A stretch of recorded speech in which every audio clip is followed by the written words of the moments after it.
إن الحمد لله نحمده ونستعينه ونستغفره ونعوذ بالله من شرور أنفسنا وسيئات أعمالنا من يهده الله فلا مضل له ومن يضلل فلا هادي له أشهد أن لا إله إلا الله وحده لا شريك له وأشهد أن محمدا عبده ورسوله أما بعد فأعوذ بالله من الشيطان الرجيم بسم الله الرحمن الرحيم إنا أنزلناه في ليلة القدر وما أدراك ما ليلة القدر ليلة القدر خير من 1000 شهر تنزل الملائكة والروح فيها بإذن ربهم من كل أمر سلام هي حتى مطلع الفجر. گفتگو شروع کرنے سے پہلے ایک دو گزارشیں ہیں. ایک تو یہ کہ درس کے بعد آپ نے مغرب کی سنتیں ضرور پڑھنی. عمومی طور پہ درس ختم ہوتا ہے تو یاد ہی نہیں رہے کہ نماز کے ساتھ 12 سنتیں ایسی ہیں جن کے بارے میں رسول اللہ صلی اللہ علیہ وسلم کا فرمان ہے من صابر علی سنتي 10 رکعۃ دخل الجنہ. جو فرضی نمازوں کے ساتھ 12 رکعتوں پہ ہمیشگی رکھے گا وہ اللہ رب العزت کی جنت میں داخل ہو جائے گا. فجر سے پہلے 2، ظہر سے پہلے 4، ظہر کے بعد 2، مغرب کے بعد 2 اور عشاء کے بعد 2. یہ حدیث مبارکہ آپ سے ام حبیبہ رضی اللہ تعالیٰ عنہا نے سنی تھی جو آپ کی زوجہ محترمہ ہے. وہ ایک لمبا عرصہ گزرنے کے بعد کہا کرتی تھی کہ میں نے جب سے اللہ کے پیغمبر کی زبان سے یہ حدیث سنی ہے میں نے 12 رکعتیں چھوڑی ہی نہیں. اور یہی اصل میں دین ہے، یہی ایمان ہے، یہی اسلام ہے، یہی اعمال ہے. انسان خیر کی بات سنے تو اس پہ عمل پیرا ہو جائے اور پھر عمل کرتے کرتے ہی اس دنیا سے رخصت ہو. وَاعْبُدْ رَبَّكَ حَتَّى يَأْتِيَكَ الْيَقِينُ. اپنے رب کی عبادت پہ اس وقت تک ڈٹے رہو، لگے رہو، جمے رہو جب تک تمہیں موت نہیں آ جاتی. صاف سی بات ہے ہم تک یہ حدیثیں ایک سلسلہ سند کے ساتھ پہنچی. مثال کے طور پہ ہم نے صحیح بخاری اپنے استاد محترم حافظ ثناء اللہ مدنی رحمۃ اللہ علیہ سے پڑھی. ان کے 22 اور اساتذہ ہیں. ان اساتذہ سے بات بڑھ کے صحابہ کرام تک چلی جاتی ہے اور صحابہ کرام سے رسول اللہ صلی اللہ علیہ وسلم تک چلی جاتی ہے. تو یہ حدیث ام حبیبہ رضی اللہ تعالی عنہا سے جس نے سنی وہ کہتے ہیں جب سے میں نے ام حبیبہ رضی اللہ عنہ سے سنی ہے تو میں نے بھی نہیں چھوڑی. ان کے بعد والے راوی بھی یہی کہتے ہیں. آج کے بعد آپ کہہ سکیں گے کہ جب سے ہم نے سنی ہے ہم نے بھی نہیں چھوڑی. اللہ ہمیں عمل کرنے کی توفیق نصیب فرمائے. دوسری گزارش یہ ہے کہ قریب قریب ہو جائے، کہ درمیان میں خلا نہ چھوڑا کریں.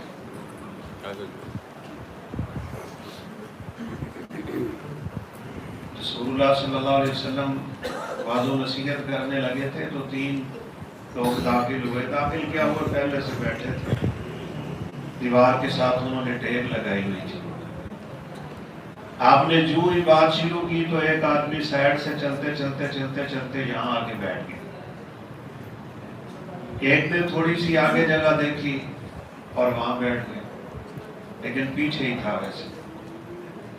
اور تیسرے کو پتہ نہیں کیا تھا وہ اٹھا اور چلا ہی گیا.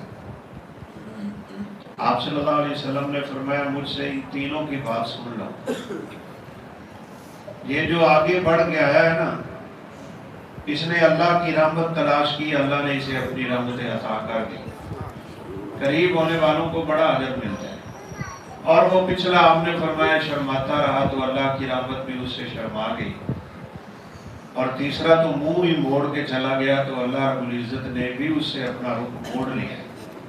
یہ مجلسیں کوئی ایسی نہیں ہوتی کہ ان کو انسان کوئی اہمیت نہ دے. اللہ رب العزت ہمارا بیٹھنا سننا سنانا بارگاہ الہی میں قبول فرما لے اور ہمیں عمل پیرا ہونے کی توفیق دے۔ انشاءاللہ گفتگو کا دورانیہ ہمارا 40 منٹ کا ہے، 50 منٹ ہو رہے ہیں، 7:30 پہ انشاءاللہ بات ختم کر دیں گے، پھر آپ لوگوں نے کھانا بھی کھانا ہے۔ آج اللہ کے فضل و کرم سے رمضان المبارک کی بابرکت راتوں میں سے پہلی رات ہے، اور یہ رات لیلۃ القدر بھی ہو سکتی ہے۔ صاف سی بات ہے، رسول اللہ صلی اللہ علیہ وسلم نے فرمایا التمسوها فی العشر الاواخر، لیلۃ القدر کو آخری عشرے میں تلاش کر۔ اور پھر اتنا آپ نے اور ہمارے لیے آسان کر دیا معاملہ، فرمایا التمسوها فی العشر الاواخر من الوتر، آخری عشرے کی طاق راتوں میں اس رات کو تلاش کر۔ یہ بیٹے کو چپ کروا دے، چھوٹے بیٹے، آخری عشرے کی طاق راتوں میں ان کو تلاش کرنا ہے ہم نے۔ آپ ذرا اس بات سے اندازہ لگا لیں اس رات کی اللہ رب العزت کے ہاں کتنی اہمیت ہے، کتنی فضیلت ہے، اس کا مقام کتنا ہے، اس کا مرتبہ کتنا ہے۔ اللہ رب العزت نے اپنے پیغمبر کو کہا ہے وَمَا أَدْرَاكَ مَا لَيْلَةُ الْقَدْرِ، میرا نبی تو بھی نہیں جانتا کہ اس رات کی فضیلت کیا ہے۔ حالانکہ آپ پہ تو شریعت اتری ہوئی، آپ کیا جانے لیلۃ القدر کیا ہوتی ہے؟ لیلۃ القدر خیر من الف شہر۔ ابن ابی حاتم رحمۃ اللہ علیہ اپنی تفسیر میں ایک روایت لائے، اگرچہ اس میں بعد نے کچھ کلام بھی کیا ہے، کہ نبی کائنات علیہ السلام کی معراج کی رات جب اپنے انبیاء ساتھیوں سے ملاقاتیں ہوئی نا، ہر ایک نے اپنا تعارف کروایا، اپنی فضیلت بیان کی ہوگی، اپنا مقام مرتبہ بیان کیا ہوگا، اپنا اعجاز اور معجزہ اور خاصیت اور خصوصیت بیان کی ہوگی۔ کسی نے کہا میں موسیٰ ہوں، کلیم اللہ ہوں، مجھ سے اللہ باتیں کرتے تھے، میں عیسیٰ ہوں، میں روح اللہ ہوں۔ مردے کے جسم پہ ہاتھ پھیرتا تو اللہ کے حکم سے وہ کھڑا ہو جاتا تھا۔ نبی نے کہ میرے ہاتھ پھرتے اس کی آنکھوں پہ، اللہ اس کی بینائی واپس کر دیتا تھا۔ عیسیٰ علیہ السلام مٹی کا پرندہ بنا کے اس پر پھونک مارتے تو وہ ہوا میں اڑ پڑتا تھا۔ جس نبی کے دور میں جن جن چیزوں کا عروج تھا نا، اللہ نے اسی طرح کے معجزے دیے ہیں۔ عیسیٰ علیہ السلام، موسیٰ علیہ السلام کے دور میں جادو بڑا عروج پہ تھا، اللہ نے اسی طرح کا معجزہ دے، گریبان کھولتے، موسیٰ علیہ السلام ہاتھ داخل کرتے، باہر نکلتا، فَإِذَا هِيَ بَيْضَاءُ لِلنَّاظِرِينَ، اس ہاتھ سے نور کی شعاعیں نکل رہی ہوتی تھی۔ عیسیٰ علیہ السلام کے دور میں بھی جادو عروج پہ، اسی لیے اللہ نے اسی طرح کا معجزہ دے دیا، مٹی کا پرندہ بنا کے پھونک مارے تو اڑ پڑتا ہے۔ جادوگر بھی تو یہی کرتے ہیں۔ آپ صلی اللہ علیہ وسلم کا سب سے بڑا معجزہ قرآن ہے، سب سے بڑا معجزہ۔ آپ جب دنیا میں تشریف لائے ہیں اس وقت شعر و شاعری عروج پہ ہے، ادب عربی عروج پہ ہے، یہ نثر، یہ رجل، یہ بہر، یہ شعر، یہ اوزان، یہ قافیے، دور دورہ تھا اس کا شعراء کے ہاں۔ 7 قصیدے تو بیت اللہ کے ساتھ لٹکے ہی رہتے تھے نا، جو اس وقت کے ایسے شاعر تھے جیسے ہمارے علامہ اقبال تھے، شاعر مشرق۔ وہ 7 قصیدے سبع ملکات کے نام سے ادب عربی میں مشہور ہیں۔ نابغہ زبیانی کا تھا، امراء القیس کا تھا، خیر ان کے ناموں سے ہمیں کیا سروکار ہے۔ جب ان کے میلے لگتے وقاص کے، ذوالمجاز کے، مجنہ کے، بڑے بڑے ادیب، بڑے بڑے شاعر، بڑے بڑے بلیغ، بڑے بڑے فصیح آتے، کلام پڑھتے سب کا، چونکہ وہ اپنے فن کے بڑے ماہر ہوتے تھے۔ اس میں سے کوئی نہ کوئی غلطی پکڑ لیتے تھے، کسی کی نحو کی، کسی کی صرف کی، کسی کی اعراب کی، کسی کی شعر کی، کسی کی وزن کی، کسی کی قافیے کی، کسی کی کس چیز کی۔ ان دنوں میں سورہ کوثر نازل ہو گئی تھی۔ ایک صحابی نے 8ویں نمبر پہ سورہ کوثر لکھتے لگا، دیکھتے ہیں یہ کیا کرتے ہیں۔ پہلے نمبر سے قصیدے پڑھتے ہیں، کوثر میں پہنچے، اِنَّا أَعْطَيْنَاكَ الْكَوْثَرَ، فصلی لربک وانحر ان شانئک هو الابتر، ایک بار، دو بار، سہ بار، بار بار پڑھا اور ان سب کی زبان سے نکلا واللہ ما ھذا کلام البشر، اللہ کی قسم یہ کسی انسان کا کلام نہیں۔ معجزہ اللہ نے قرآن کا دیا ہے، اور اس قرآن کی وجہ سے اس رات کو فضیلت ملی ہے جو رات اب داخل ہو رہی ہے۔ انا انزلناہ فی لیلۃ القدر، ہم نے اس رات میں قرآن کو نازل کیا۔ اس کا مطلب کیا ہوا؟ یہ رات قرآن سننے کی رات ہے، یہ رات قرآن پڑھنے کی رات ہے، یہ رات تلاوت میں گزارنے کی رات ہے، یہ اللہ رب العزت سے ہم کلام ہونے کی رات ہے۔ اور پھر اس رات کی، جیسے میں روایت کا اشارہ کر رہا ہوں، اللہ رب العزت سے جب رسول اللہ صلی اللہ علیہ وسلم ہم کلام ہوئے نا سدرۃ المنتہا کے پاس، جہاں آگے کوئی فرشتہ بھی نہیں جاتا، مخلوقات میں سے کوئی چیز یہاں سے آگے نہیں جاتی، یہاں مخلوق کی انتہا، اس کے بعد خالق کا مقام ہے۔ سدرۃ المنتہا کے پاس رسول اللہ صلی اللہ علیہ وسلم کو چھوڑ دیا جبرائیل، عند سدرۃ المنتہا عندہا جنت المأویٰ اذ یغشی السدرۃ ما یغشی ما زاغ البصر وما طغیٰ۔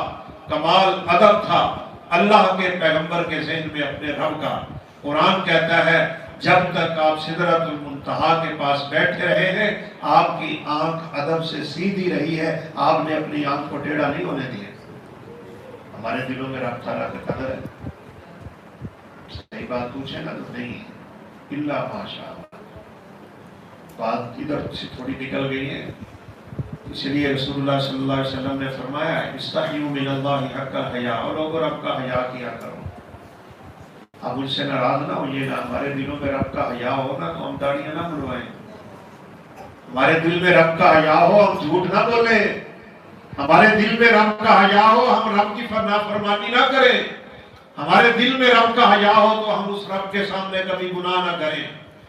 بحیثیت بشریت گناہ ہو جائے لیکن کریں تو نہ، انسان ہے غلطی کر بیٹھے گا، لیکن اتنی جرت سے، اتنے دھڑلے سے سب کے سامنے، اس کا مطلب ہے حیا نہیں رہا۔ اس لیے رب کا حیا پیدا کرنے کی ضرورت ہے۔ ایک حدیث میں تو یہاں تک کے الفاظ ملتے ہیں لا يدخل الجنت المجاہر۔ ہم نے ان چیزوں کو یا تو سمجھا نہیں یا سیکھا نہیں، یا سیکھا ہے سمجھا ہے سنا ہے تو ان کو ہم نے معمولی سا لے کے ہوا میں اڑا دیا ہوا ہے۔ اللہ کے حبیب کا فرمان ہے سب کے سامنے گناہ کرنے والا کبھی رب کی جنت میں داخل نہیں ہو سکتا۔ داڑھی منڈوانا گناہ نہیں، ہم سب کے سامنے نہیں کرتے، سب کو دکھاتے نہیں پھرتے۔ بعد میں اپنے آپ میں سے کسی بھائی کو ٹچ نہیں کر رہا، میرا مزاج اس طرح کا ہے۔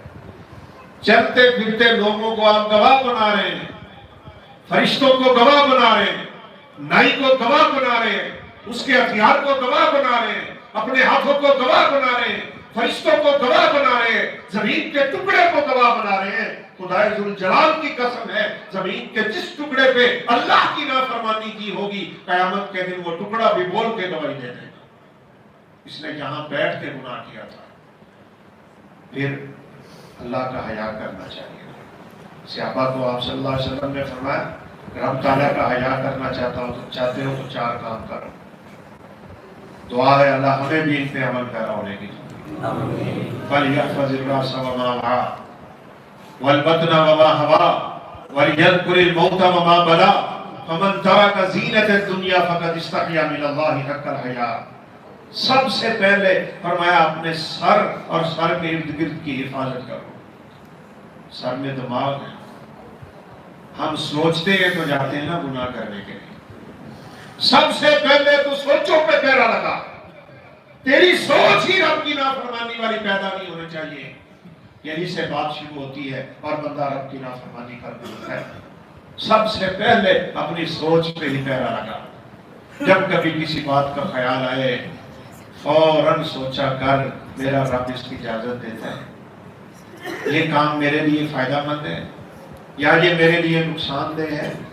بھائیو بولنے سے پہلے سوچو، میں جو بول رہا ہوں کیا یہ میرے لیے فائدہ مند ہے بات؟ کیا قیامت والے دن یہ بات مجھے فائدہ دے گی یا نقصان دے گی؟ کلُّ کلمۃ لگا ہوا رہا، یہ سبق یاد کر کے اٹھیے گا۔ میری اور آپ کی زبان سے نکلا ہوا کوئی بھی بول، کوئی کلمہ، کوئی حرف، کوئی لفظ قیامت کے دن دو حال سے خالی نہیں ہوتا، لا کا او علیکا، یہ بول، یہ کلمہ، یہ تیری بات قیامت کے دن یا تیرے حق میں ہے یا تیرے خلاف۔ تیسری بات کوئی نہیں ہے۔ جب بھی بولو اس وقت سوچ کے بولو کہ قیامت کے دن یہ بول میرے لیے نقصان دہ تو نہیں ہے۔ ایک حدیث میں پتہ کیا آتا ہے؟ آپ صلی اللہ علیہ وسلم نے فرمایا انسان اپنی زبان سے ایک بات کرتا ہے، لا یلقی لہا بالا، اس کو اس بات کی پرواہ بھی نہیں ہوتی، کچھ سمجھتا بھی نہیں ہے، یعنی اسے کوئی حیثیت، کوئی دقت ہی نہیں دی، اس نے ایسی ہی اپنی زبان سے نکال دی ہوتی ہے۔ فرمایا یہوی بہا فی جہنم مسیرۃ 70 عاما، اس ایک بات کی وجہ سے وہ جہنم میں 70 سال نیچے جاتا ہے۔ 70 سال جہنم کی گہرائیوں میں اترتا ہے اس ایک بات کی وجہ سے۔ کیا دوست ایک دوسرے کو ملتے ہیں تو آرام سے گالی نکالتے ہیں، ان سے پوچھ لیں کیا ہے، کہتے ہیں بس یہ اسی نا آپس فری پڑے ہیں، ہمارا ایک دوسرے سے مذاق ہی پڑا ہے۔ مذاق سے زبان کو تو گندا نہ کر، اس زبان کی بہت حفاظت کی ضرورت ہے، خدا کی قسم۔ رسول اللہ صلی اللہ علیہ وسلم نے فرمایا دو چیزیں لوگوں کو کثرت سے جہنم میں گرائیں گی، ایک زبان اور دوسری شرمگاہ۔ اس لیے آپ نے سبق دے دیا، سر اور سر کے ارد گرد کی حفاظت کرو۔ سر کے ارد گرد کیا ہے؟ زبان نہیں ہے، آنکھیں نہیں ہیں، کان نہیں ہے، میں سارا دن کیا سنتا ہوں، کیا دیکھتا ہوں، کیا بولتا ہوں، مجھے اس پہ پہرا لگانے کی ضرورت ہے۔ میری آنکھ کبھی اللہ کی نافرمانی کی طرف نہ اٹھے، میرا کان رب کی نافرمانی کو نہ سنے، میری زبان رب کی نافرمانی کا کلمہ نہ بولے۔ سب سے پہلے مجھے اپنے سر اور سر کے ارد گرد پہ پہرا لگانا پڑے گا، تب جا کے اللہ کا خوف دل میں آئے گا، تب جا کے اللہ کا حیا پیدا ہوگا، تب مجھے اور آپ کو اللہ رب العزت سے شرم آئے گی، شرم آئے گی۔ یار بیوی بچوں کے سامنے ہم نہیں کرتے گناہ، ہمیں شرم آتی ہے، دوستوں کے سامنے نہیں کرتے ہمیں شرم آتی ہے، لوگوں کے سامنے نہیں کرتے ہمیں شرم آتی ہے، تو رب سے کیوں نہیں آتی؟ پھر اس کا مطلب یہ ہوا، معاف کیجئے گا، کہ ہماری نظر میں اللہ کی نظر سب سے حقیر ہوگی۔ میں دنیا کے لوگوں سے ڈروں، رب سے نہ ڈروں۔ قرآن کہتا ہے یستخفون من الناس ولا یستخفون من اللہ، لوگوں سے ڈرتے ہیں، رب سے نہیں ڈرتے۔ فَهُوَ مَعَهُمْ إِذْ يُبَيِّتُونَ مَا لَا يَرْضَىٰ مِنَ الْقَوْلِ، جب اپنی زبان سے رب کی ناراضگی کے بول بول رہے ہوتے ہیں، اس وقت اللہ سب کچھ سن رہا ہوتا ہے۔ نہیں سنتا؟ ہمارا تو ایمان ہے، سنتا ہے، پھر ہم بولتے کیوں ہیں؟ ہمارا ایمان ہے، دیکھتا ہے، ہم کرتے کیوں ہیں؟ ہمارا ایمان ہے، پکڑتا ہے۔ جرأت کیسے پیدا ہو جاتی ہے ہمارے اندر کھلا کھلا رب کی نافرمانی کرنے کی؟ خدا کی قسم اس کے دیکھنے اور سننے کی حالت ویسے تو بیان کرنے والوں نے کی، لیکن عبداللہ بن عباس رضی اللہ عنہ نے مثال دینے والی کمال کر دی۔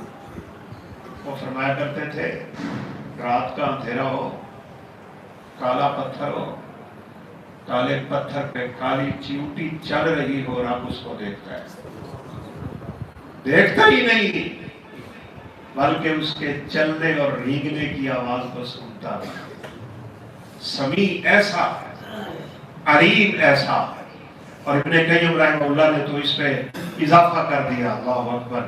وہ کہتے ہیں چیونٹی جب اپنی خوراک کا دانہ توڑتی ہے، توڑ کے اس کو کھاتی ہے، اس کی رگوں سے ہو کے اس کے پیٹ میں جو جا رہا ہوتا ہے، اس کی رگوں کی حرکت کو بھی اللہ دیکھ رہا ہوتا ہے۔ واللہ علیم بذات الصدور، میرے اور آپ کے سینوں کے رازوں کو اللہ رب العزت جانتا ہے۔ اور یاد رکھیے قیامت کے دن یہ سارے راز کھول دیے جائیں گے۔ اللہ ہمارے رازوں پہ پردہ رکھے۔ یوم تبلی السرائر، قرآن کہتا ہے سارے راز کھول جائیں گے۔ اللہ اکبر۔ وحصل ما فی الصدور، سینوں میں چھپی ہوئی چیزوں کو اللہ اٹھا کے باہر کر دے گا سب کے سامنے۔ کبھی ایسا ہو کوئی ایسی مشین ایجاد ہو جائے میرے جسم پہ لگے اور میرے دل میں جو کچھ ہے وہ یہاں سکرین پہ چل رہا ہو اور آپ دیکھ رہے ہو، کیا ایسا میرا دل ہے کہ کوئی دیکھے اور مجھے ندامت نہ ہو؟ قیامت کے دن تو کھل جائے یہ سکرین تو خدا کی قسم سب کے سامنے چلے گی، سب کے سامنے۔ اسی لیے ذلتیں آخرت کی ذلتیں ہیں، رسوائی آخرت کی رسوائی ہے، عزت آخرت کی عزت ہے۔ سب کچھ وہاں کا ابدی ہے، یہاں کا سب کچھ عارضی ہے۔ ایسی زندگی گزارو، میں کچھ چند باتیں کر کے بات ختم کر دوں گا۔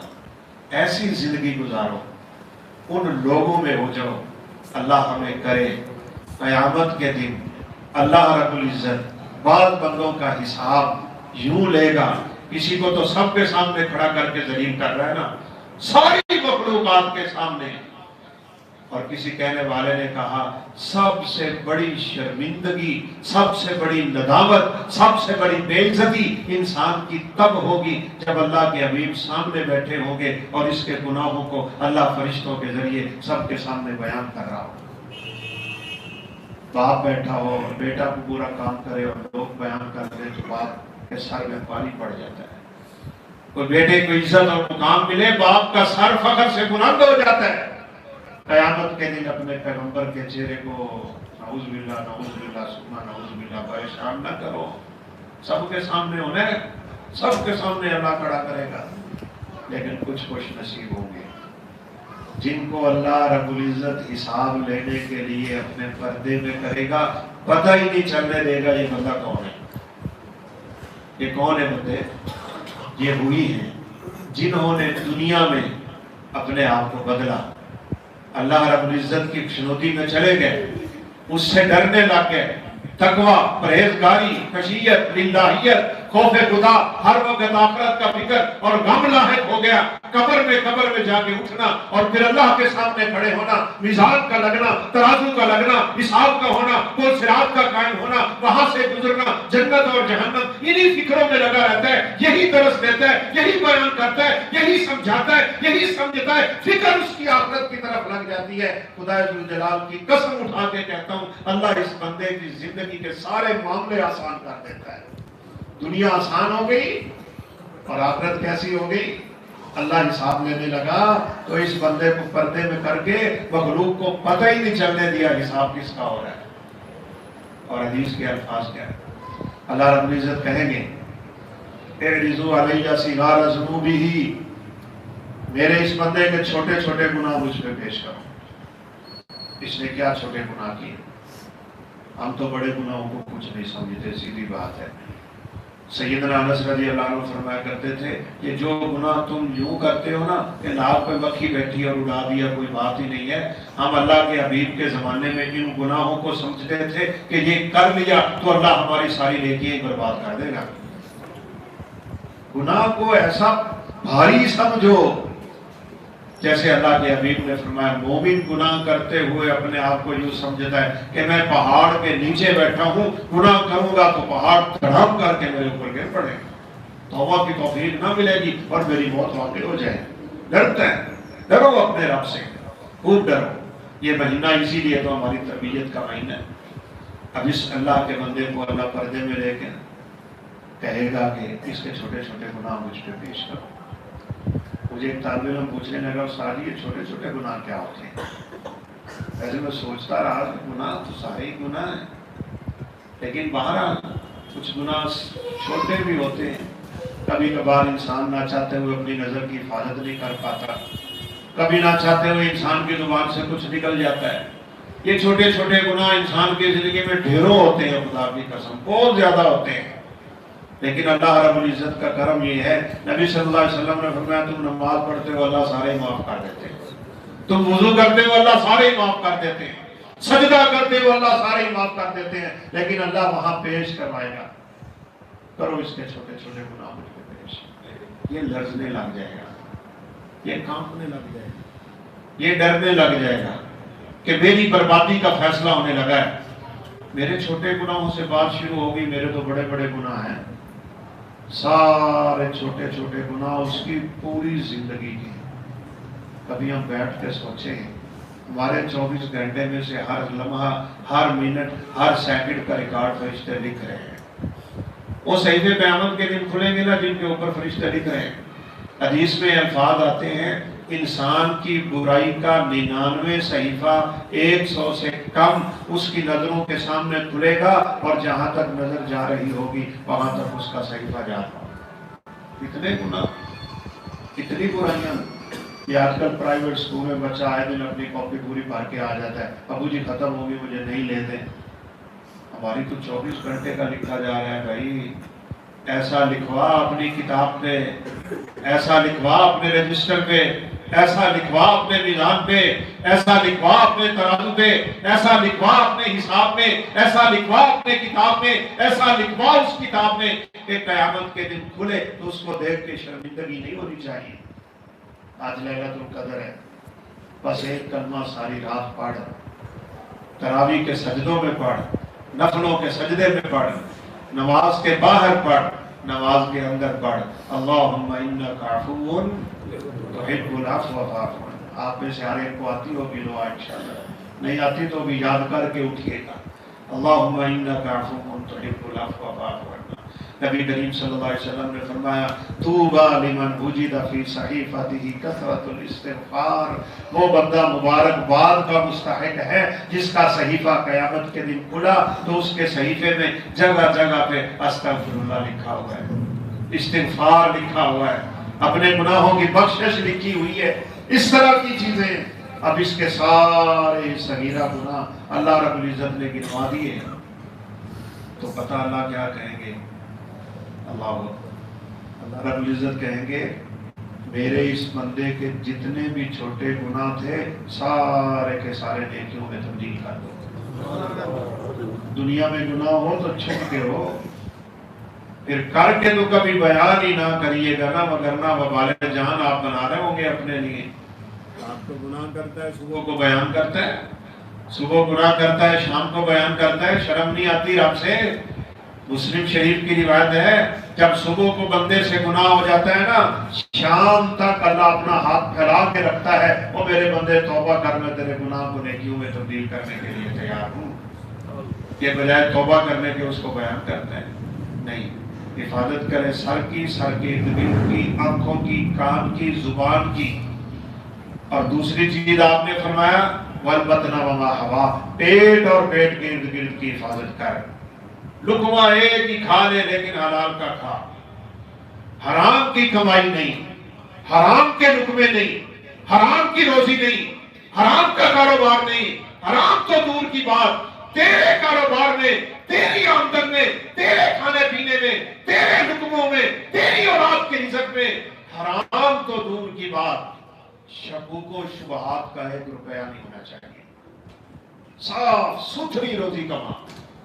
رسول اللہ صلی اللہ علیہ وسلم نے فرمایا دور دراز کے سفر کر کے آتا ہے 2 چادریں پہنی ہوتی ہیں، آپ سمجھ ہی گئے ہیں، حاجی صاحب، عمرے والا، بیت اللہ کا صحن، بیت اللہ کا مطاف، حجر اسود کے سامنے پراگندہ بال، حالت اس کی ایسی کہ اللہ اس کی دعا کو فوراً سنے۔ آپ نے فرمایا یہ ہاتھ اٹھا کے کہتا ہے یا رب یا رب یا رب یا رب، دعائیں کیے جا رہا ہے، دعائیں کیے جا رہا ہے۔ آسمان سے آواز آ رہی ہوتی ہے مطعمک حرام ملبسک حرام، اور تیرا لباس حرام کا، تیری روزی حرام کی، تیرا کھانا حرام کا، تیرا پینا حرام کا، تیرا پہناوا حرام کا، تیرا جسم حرام سے بنا ہوا ہے۔ انا یستجاب، تیرا رب تیری دعا کبھی بھی قبول نہیں کرے گا۔ اپنے پیٹ کی حفاظت کر، پیٹ کی۔ بھوکا تو رہ سکتا ہے انسان لیکن حرام کے لقمے یہ بندہ مومن سے گوارا نہیں ہو سکتا۔ پھر پیٹ کے ارد گرد کیا ہے؟ شرم کا۔ اپنی عزت کی حفاظت کر، عزتوں کی حفاظت کرو۔ اور تیسرے نمبر پہ آپ نے فرمایا وَلْيَذْكُرِ الْمَوْتَ وَمَا بَلَا، موت اور موت کی سختیوں کو ہمیشہ یاد کیا کریں۔ اور یہ بھی آپ کے بڑے فائدے اور پتے کی بات ہے، جو لوگ اپنی موت کو کثرت سے یاد کرتے رہتے ہیں نا، اللہ ان لوگوں کو انتہائی آسان موت دیتا ہے، بڑی خوبصورت موت دیتا ہے۔ اور موت سے غافل لوگوں کو موت کا جھٹکا بڑا عجیب لگاتا ہے، اللہ محفوظ رکھے۔ رسول اللہ صلی اللہ علیہ وسلم نے فرمایا بنی اسرائیل کے کچھ انبیاء تھے، قبرستان سے گزر رہے تھے، نہ جانے ان کے دل میں خیال آیا تو اللہ رب العزت سے یہ دعا اور التجا کر دی، یا اللہ کوئی قبر پھاڑنا، کسی مردے کو باہر نکال، وہ اٹھ کے ہمارے ساتھ باتیں کرے، ایک تو ایمان تازہ ہو کے مردے دوبارہ اٹھیں گے، اور دوسرا مجھ سے کچھ حالات پوچھ لیں۔ قبر پھٹی، مردہ نکلا، انہوں نے پوچھا بتا تیرا قبر میں کیا حال ہے؟ اس نے کہا میری قبر میں جنت کے بستر لگے ہوئے، جنت کی ہوائیں آتی ہیں، جنت کی فضائیں چلتی ہیں، جنت سے کھانے آتے ہیں، سب کچھ اللہ رب العزت نے جنت سے عطا کیا ہوا ہے، لیکن مجھے مرے ہوئے 100 سال گزر گیا ہے، مرتے ہوئے جو موت کا کڑوا ذائقہ مجھے ملا تھا نا وہ آج تک ختم نہیں ہوا ہے۔ اس کو یاد کر، پھر جا کے شاید گناہوں سے بچنا آسان ہو جائے۔ موت سے غافل انسان بڑے دھڑلے سے رب کی نافرمانی کرتا ہے۔ اور فرمایا چوتھی چیز فمن ترک زینت الدنیا فقد استحیا من اللہ حق الحیا، دنیا کی زیب و زینت سے جان چھڑا لے، اللہ رب العزت تیرے دل میں اپنا حیا پیدا کر دے۔ ان 4 چیزوں پہ سختی سے کار بند ہو جائے، اللہ ہمیں توفیق دے دے۔ تو آج انشاءاللہ لیلۃ القدر بھی ہو سکتی ہے، 5 راتوں میں آنی ہے۔ آج تہیہ کر لیں، عزم کر لیں، ارادہ کر لیں، ہم نے سونا نہیں ہے۔ اللہ کے حبیب سویا نہیں کرتے تھے ان راتوں میں، پورا عشرہ جاگتے تھے، خود نہیں گھر والوں کو بھی جگاتے تھے۔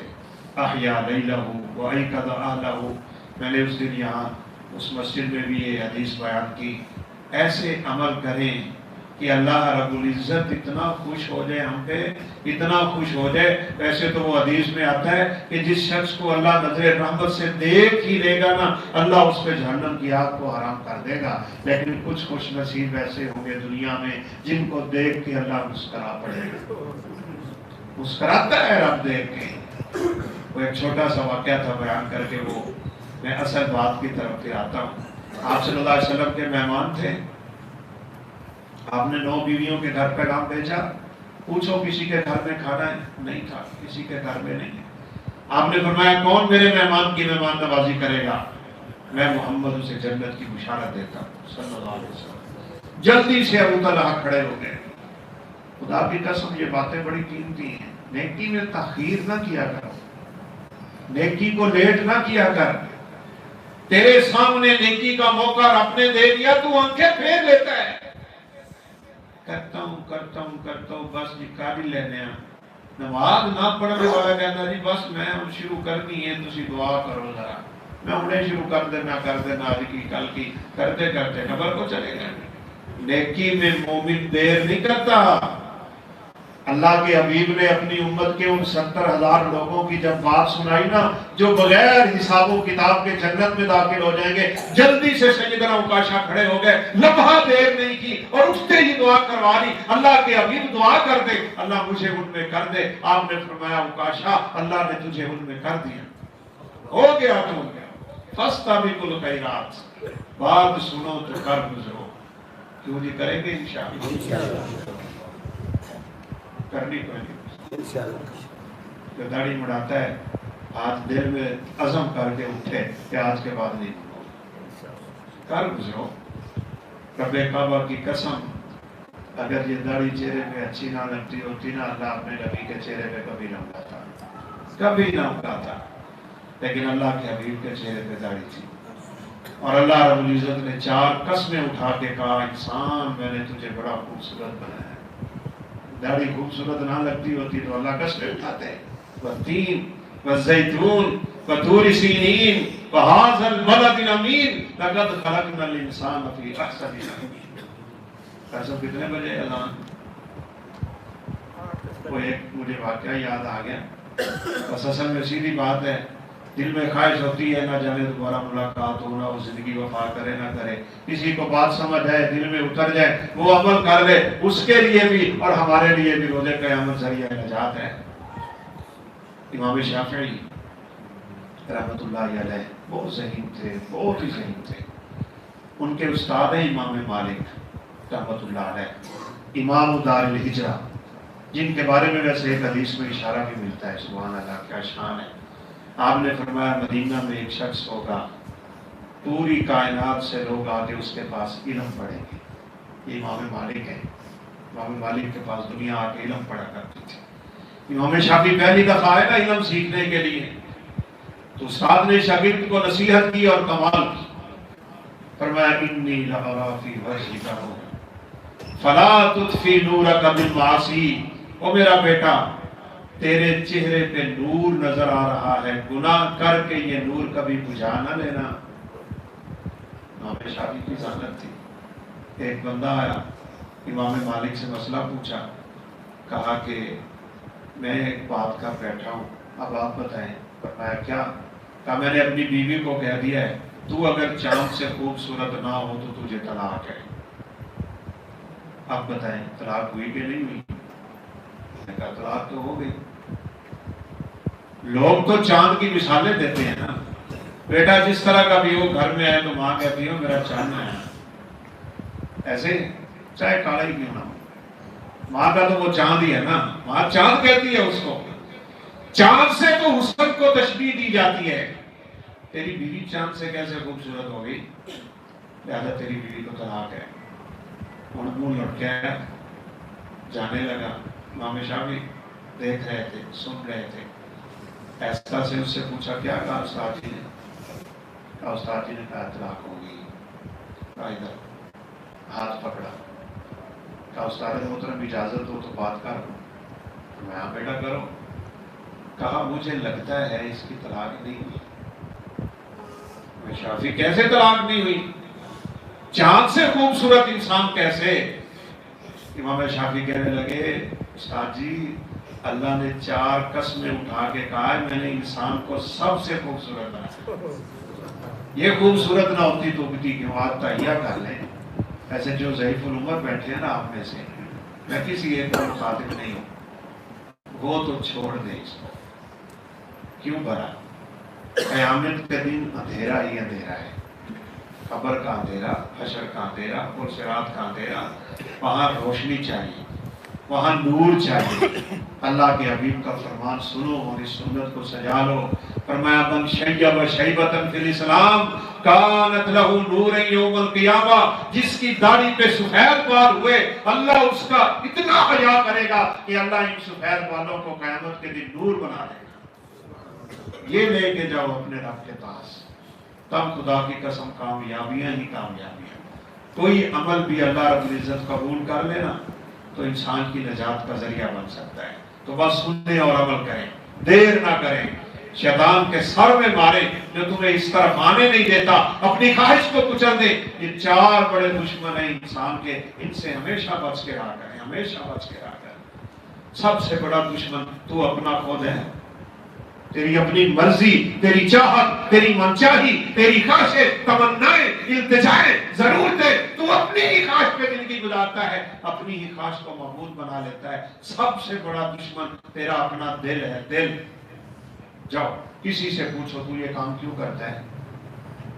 انہوں نے کہنا ایویں اور میرا دل کرتا ہے میں اڑا دینا.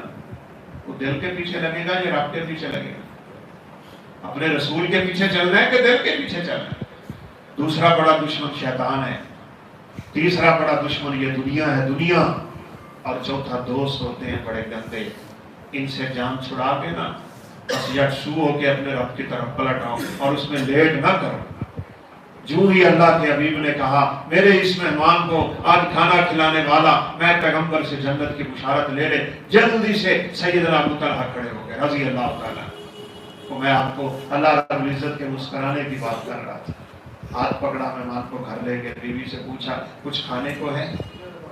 اس نے کہا 1 بندے کا کھانا ہے، آپ نے بھی کھانا ہے، میں نے بھی کھانا ہے، بچوں نے بھی کھانا ہے. کہا ہنڈیا میں پانی ڈالو، آگ پہ رکھو، اس میں اپنا چمچہ چلاؤ، بچوں کو سلا دو. وہ یہی سمجھیں گے چیز پک رہی ہے، ان کی آخرکار آنکھ لگ بھی جائے گی نا. باقی رہے ہم دونوں. تو آج ہم دونوں اپنے اللہ کے پیغمبر کے مہمان کی خاطر اپنا کھانا اس پہ قربان کر دیتے ہیں. چلیں گے فیصلہ ہو گیا. اب جب کھانا کھانے لگے تو عربوں میں ویسے بھی دستور ہے مہمان میزبان کے بغیر کھانا ہی نہیں کھاتا. کہا جی ابو طلحہ رضی اللہ عنہ کو ساتھ ہی بٹھا لیا. ان کو پہلے پتا تھا یہ مجھے بٹھائے گا ہی بٹھائے گا. بیوی کو کہا سن، کھانا ہے ایک بندے کا، اگر ہم دونوں کھائیں گے تو مہمان بھوکا رہ جائے گا.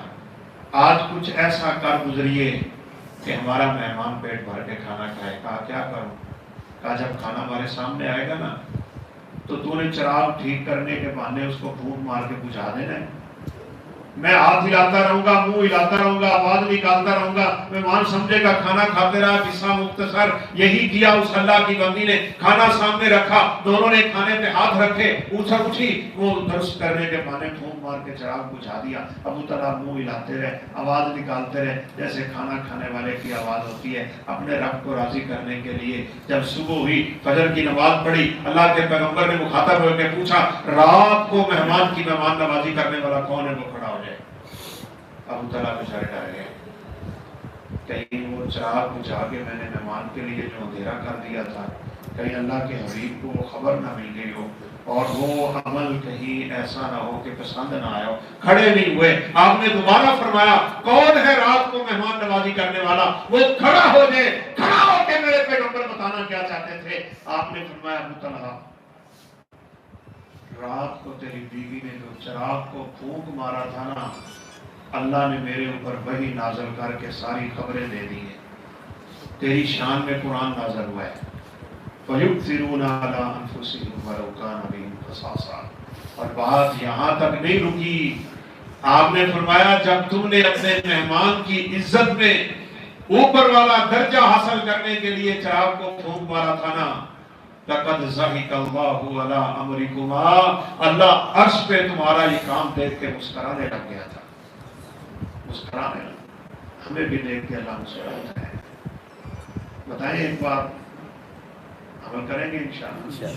رسول اللہ صلی اللہ علیہ وسلم نے فرمایا جو بندہ صبح اٹھ جائے اذان سے پہلے پھر اپنی بیوی کو اٹھائے، فَإِنْ أَبَتْ لَازَمَ فِي وَجْهِهَا. اگر وہ نہیں اٹھ رہی، اس پہ نیند کا غلبہ ہے، فرمایا ہاتھ میں تھوڑا سا پانی لے کے اس کے چہرے پہ مارے تاکہ وہ اٹھ جائے.